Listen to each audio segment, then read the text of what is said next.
This is the supplemental video for the experiment on densities of a liquid and a solid. It is important to read the experiment prior to watching this video, and if available, watch the corresponding PowerPoint presentation to better understand the experiment. Before you start your experiment, make sure to check the flask for any cracks or chips on it. If it does, let your laboratory instructor know so it can be replaced. Second, make sure that your flask is clean and dry before weighing, as any moisture or dirt will affect the weight of your flask. Though the flask indicates a 25 ml volume, this is not calibrated to the exact volume as opposed to a volumetric flask or graduated cylinder, which are calibrated at a specific volume and precise measurement.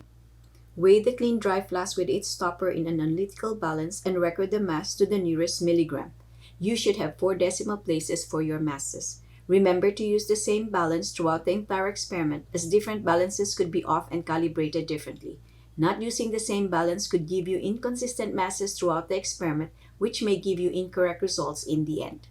Now, before filling the flask with distilled water or the unknown liquid for later, position an evaporating dish under the flask to catch any liquid that might drip at the side of the flask. This will allow easy cleanup or trouble-free return of the excess liquid back into the test tube. Fill the flask with distilled water at a 45-degree angle until the liquid level is nearly to the top of the ground neck surface of the flask. Make sure there are no air bubbles inside the flask. Air bubbles take up space in the flask, therefore lowering the density of the liquid and inflating the volume measurement slightly. Put the stopper gently into the flask to drive out all the air and any excess water. Check for air bubbles. Work the stopper gently into the flask so that it is firmly in position.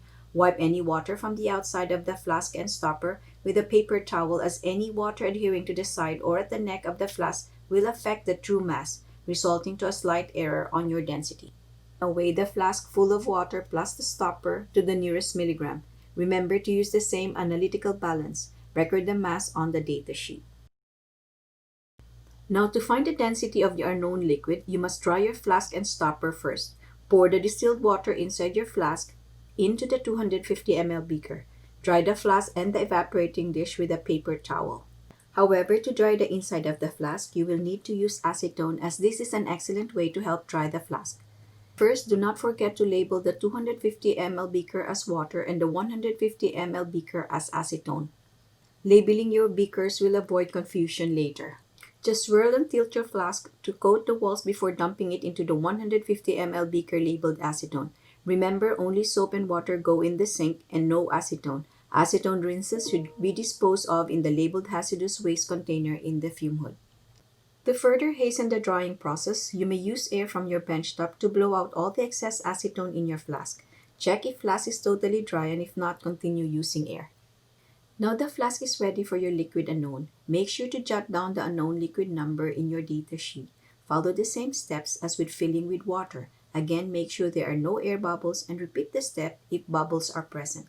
Any excess liquid from the evaporating dish should be poured back into the test tube. Wipe the outside of the flask for any liquid adhering to the side of the flask. Now weigh the stoppered flask full of unknown liquid to the nearest milligram. Again, use the same analytical balance. When done, return the unknown liquid back into the test tube by slowly pouring this on a 45-degree angle. Return the unknown liquid back to your lab instructor at the end of the period.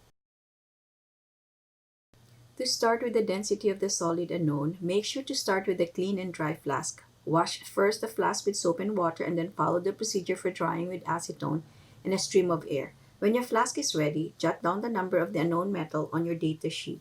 Now put your metal inside the flask. Tilt the flask at a 45-degree angle while sliding your metal unknown. This will allow the metal to slide down smoothly while preventing the bottom of the flask to break. Weigh the stoppered flask with the unknown metal. Note down the mass on your data sheet.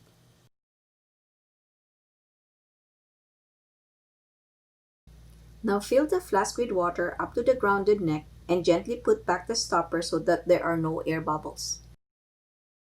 Rotate the flask gently to check that no more air bubbles are in the flask. Again, if air bubbles are present, repeat the step. Remember, air bubbles that adhere to the solid unknown will take up space and will therefore lower the density of the liquid and inflating the volume measurement slightly. Weigh the stoppered flask with the metal and water. Record the readings to the nearest milligram. When done weighing, pour first the water inside the flask into the wastewater beaker and gently remove the metal from the flask. Do this by tilting the flask at a 45-degree angle so the metal will slide down smoothly. Dry the metal with a paper towel before returning back into the test tube. To return the metal back into the test tube, tilt the test tube on a 45-degree angle so the metal will slide down slowly.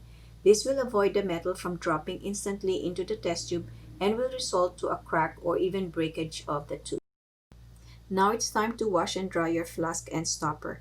Follow the same steps as using acetone to dry your flask. Your instructor might want to check your flask before returning back in your drawer. Now dispose your acetone rinses from your 150 ml beaker into the labeled acetone rinses container inside the fume hood. Wash and clean all glassware and clean bench top and sink before you leave. Thank you for watching.